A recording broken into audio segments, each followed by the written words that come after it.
Fala, devs! Como é que vocês estão? Sejam muito bem-vindos ao nossa aula introdutória ao curso de JavaScript.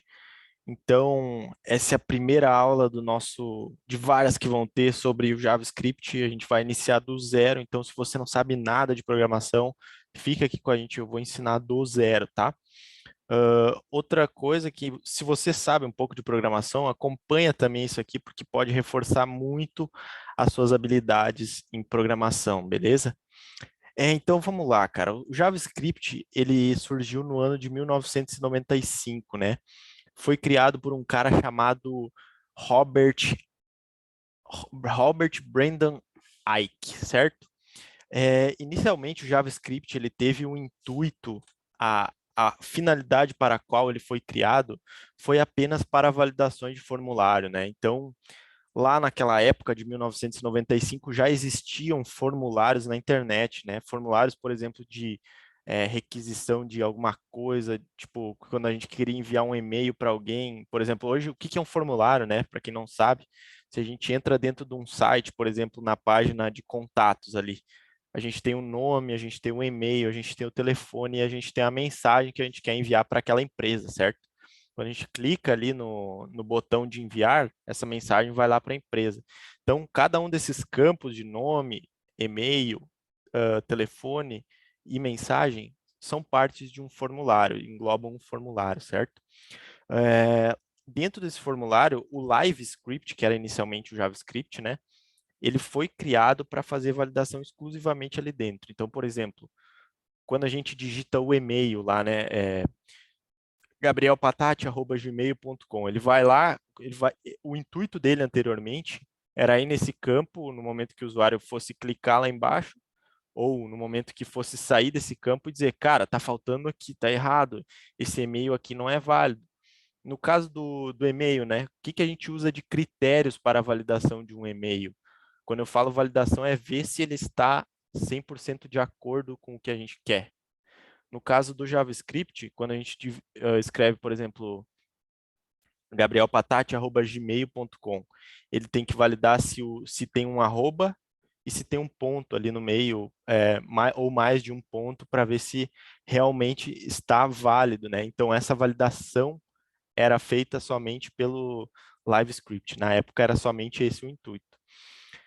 Hoje a gente tem muita validação com JavaScript, inclusive, tipo, é muito utilizado e muito normal, validações de formulário. Então, depois que passou essa época, o JavaScript, ele era uma linguagem de servidor, né? Então, ele passava a ser rodado, ele rodava o código dele de validação lá no servidor. Ou seja, quando eu falo servidor, pense no seu computador. O seu computador é basicamente um servidor. É, Quando a gente acessa, por exemplo, uma página de G1, a página do G1, todo mundo conhece o G1, certo? G1.com.br. O seu computador está pedindo, cara, está falando com o servidor lá do G1. Cara, eu preciso que tu me mande o, essa página aqui, porque eu quero acessar. Você está fazendo uma requisição para esse servidor. O servidor está hospedado lá no data center do G1, então está lá em São Paulo, não sei aonde, tá? Específico. Hoje a gente tem na nuvem, mas isso é outro, a gente vai abordar depois, tá? Então, basicamente, hoje a gente faz uma requisição lá para o servidor do G1, por exemplo, e ele nos traz o HTML, o CSS, o JavaScript, todos para a nossa página, para ela ser bem bonitinha, renderizada da forma que foi estruturada. Então, é, antigamente, o JavaScript ele não era carregado de volta, ele era carregado na versão de servidor lá atrás, então a gente não tinha acesso, era mais lento também, é, demorava um pouquinho mais para ser carregado.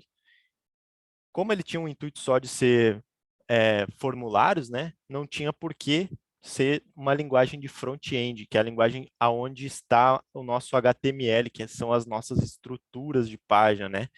Então, por exemplo, quando a gente faz uma requisição, por exemplo, para o G1 e ele nos retorna toda a página pronta, prontinha, só para a gente olhar as informações, ali por trás tem uma coisa que se chama HTML. que é a qual a gente vai dividir as estruturas do site e como que a gente vai colocar as imagens ali, como que a gente vai botar um botão de clique aqui para o cara.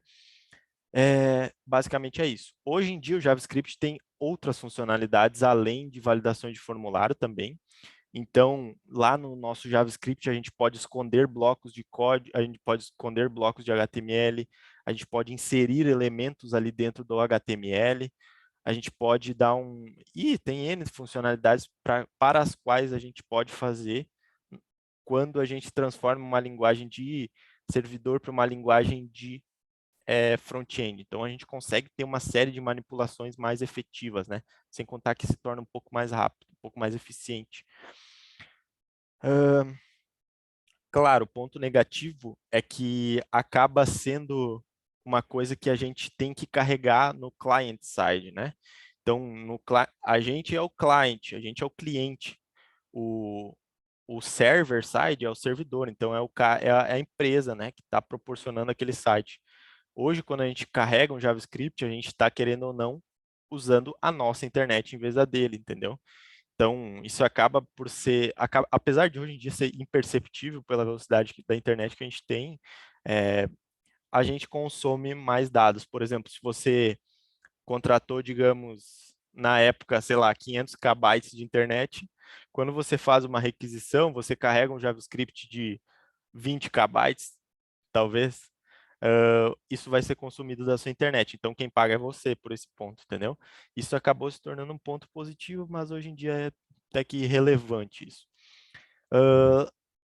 Importante lembrar que Java não é JavaScript. JavaScript é uma linguagem totalmente diferente de Java.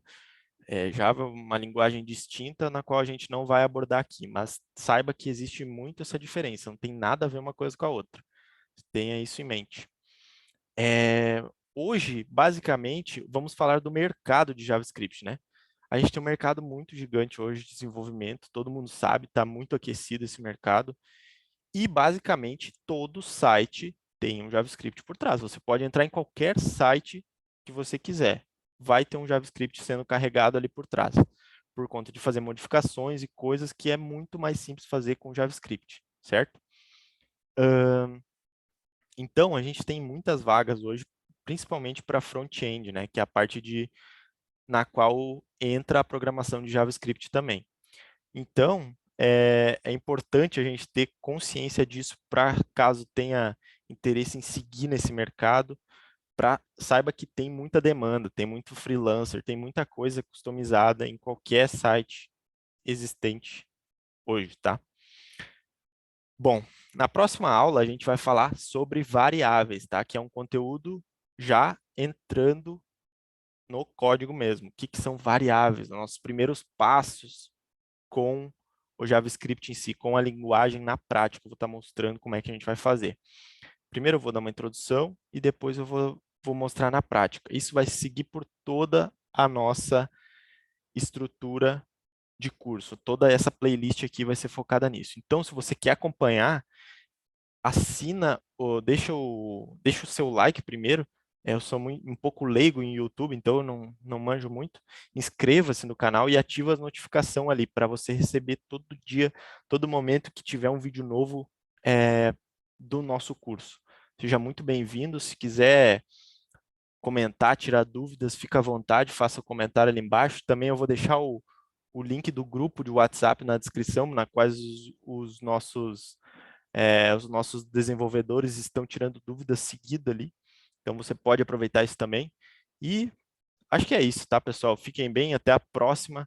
Vou estar postando, acho que no mínimo, uns 2 vídeos por semana em relação a isso, para ficar bem dinâmico, bem legal para vocês e bem tranquilo para todos estudar. Um abraço, fiquem com Deus. Estamos juntos.